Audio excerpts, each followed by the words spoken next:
Até o basiquinho tem que ser diferenciado. Exato. Não toque numa vulva, não toque numa mulher, não toque no corpo de uma mulher da mesma forma, desleixado de qualquer jeito. Eu faço questão de não fazer, de não ir pra cama. Se for pra ser desleixado, eu fico na minha. Eu faço outras coisas. Não cumpre tabela. Não, pra cumprir tabela não vira. Não vira. Muita gente transa pra cumprir tabela, pra agradar homem e não gera conexão, não gera intimidade, não gera liberdade, não gera crescimento. Não faça sexo pra cumprir tabela. Tem que ter sentido. Não faça. Vocês acham que o sexo sem sentido vai estar presente dentro de um relacionamento de 7, 8 anos? Vai, gente. Vocês podem se amar e ainda assim, quando forem juntos pra cama, quando forem fazer amor, vocês podem perceber que vocês não têm intimidade nenhuma, que não existe nenhuma conexão, que não existe nenhum erotismo entre vocês e vocês mal sabem como se tocar e se beijar. Essa é só uma das crises que um relacionamento pode ter. E é a crise voltada justamente para a sexualidade. Agora, todas as crises vão passar por uma coisa, pela comunicação. Todas elas. Toda crise que vocês tiverem, ela vai precisar de comunicação para ser resolvida. Mas eu quero voltar aqui nessa questão da atração, da conquista, de você estar num relacionamento em que você quer estar, em que você gosta da pessoa, vocês têm uma relação saudável, não perfeita, mas saudável, só que você não tem mais aquele ânimo, você não tem mais aquela disposição. Vamos falar das mulheres. A mulher pode falar bem assim: ele não me conquista mais, ele não me instiga mais. E o homem pode falar assim: ela nunca quer sexo, ou então é sempre a mesma coisa. E essa coisa, quando a gente percebe que isso está acontecendo, ela ainda se arrasta por anos até o casal ter coragem de pedir ajuda ou conversar a respeito. Olha só, o rapaz falou: minha esposa não gosta de falar sobre as crises do relacionamento. Talvez o medo dela de perder, de entrar num assunto, numa comunicação igual a Thea tá falando, e o medo de terminar é tão grande que ela prefere ficar varrendo para debaixo do tapete do que enfrentar essa conversa mais dura. Muitos casais, eles fogem de diálogos e de comunicações mais profundas e mais diretas com medo da separação. E aí eles ficam vivendo de aparência, ficam fugindo dos embates, né, das coisas que precisavam ser resolvidas. Ficar calada, nesse caso, vamos lá. Aquela mulher que se cala para não ter problema. E aquele homem que concorda com tudo para não ter problema. Eles têm sabedoria? Isso é sabedoria? Ou isso é covardia? A mulher não fala nada, porque sabe que se falar vai vir confusão. O homem concorda com tudo, porque se ele não concordar, ele vai ter que ouvir a mulher falando. E aí, ficar em silêncio é sabedoria ou ficar em silêncio é covardia? Quem é que quer puxar o fiozinho desse novelo e ver o que tem nesse bolo aí pra gente poder arrumar? Covardia? Covardia? A gente precisa do que o Jal falou. Tem embates que a gente não pode fugir deles, porque quando você foge, você bota uma sujeirinha embaixo do tapete. Mas quando você encontra e vai ver, aquela sujeirinha já virou um monstro, já tá gigante, tomando conta da sua sala. Então, os embates, os enfrentamentos, a necessidade de você falar que não tá gostoso, que não tá bom, que você quer mais, que você espera mais, que você precisa de mais para ter desejo, eu preciso ser seduzida para ter desejo, e o homem também dizer que precisa de estímulo. Não falar essas coisas é uma covardia.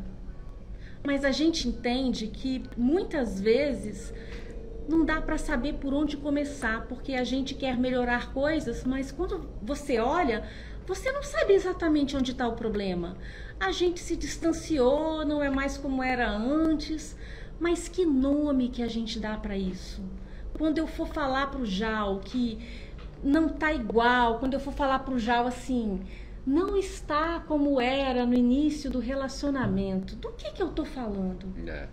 E aí eu tenho que saber. E eu que vou receber essa conversa, que eu vou falar, eu sei o que responder. Não, tá assim, não, tá do mesmo jeito, é você que tá enganada, não, você tá viajando, não, essa percepção não existe, não. O que eu vou falar, não tem como ser igual era no começo. A gente precisa achar, presta atenção aqui, a gente precisa achar um outro caminho para ter mais entrega, mais desejo, mais intimidade, que seja menos do que era antes, porque a química já não está mais daquele jeito, os hormônios já mudaram, a gente já vai envelhecendo, os tecidos do corpo vão mudando, a gente já não tem mais a novidade, tá certo? A gente tem que contar com a realidade, que é essa aqui que a Dori falou. Como faz com o dia a dia, o trabalho pesado. Como fazer, quando o dia a dia é pesado de trabalho, então, muito importante. Aí juntando junto com tudo que eu falei, ó, os tecidos vão envelhecendo, já não é mais novidade, vocês estão juntos todo dia, estão vendo as mazelas um do outro, então algumas vai ficando comum demais. E o que a gente tem que fazer? O trabalho é duro. Olha quanta coisa vai afogando com a relação. A farofa vai enchendo de areia, sabe? A farofa vai enchendo de areia boa. A farofa vai enchendo de areia. E aí, o que a gente precisa fazer? Então, o que a gente precisa fazer? A gente entrou na comunicação. A mulher vai chegar e vai falar: ei, eu quero você, aquele da paixão. Não tem mais. Irmão, você não tem mais essa paixão para dar. Mas você precisa saber. Eu vou falar da parte do homem. Você pode falar da parte da mulher se quiser, fica à vontade. Você, irmão, precisa saber que você não tem mais essa paixão para dar. Não existe. Essa química não existe mais entre vocês. Vocês têm que trabalhar. E aí, cabe a você entender que o desejo dela é responsivo. Que agora você tem que atender uma série de fatores que vai fazer com que melhore a libido, a disposição dela, a conexão dela, o afeto dela.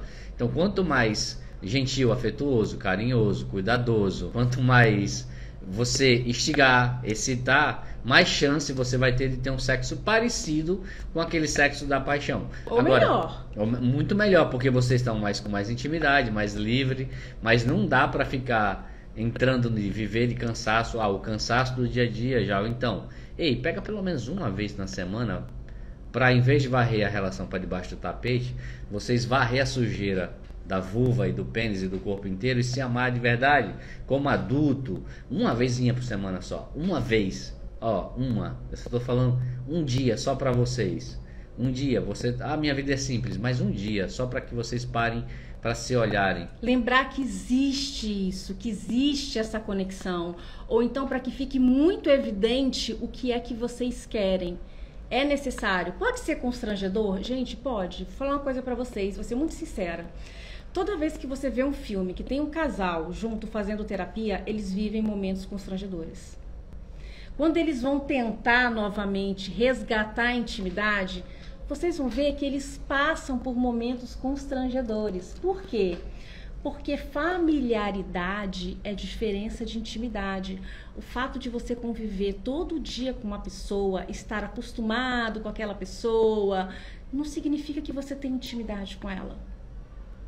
Você é familiar, vocês estão juntos, você está ali mais ou menos à vontade, mas não significa que você está entregue, não significa que você se abriu, que você disponibilizou seu corpo, que você permitiu prazer, que você está a fim de conectar a sua mente.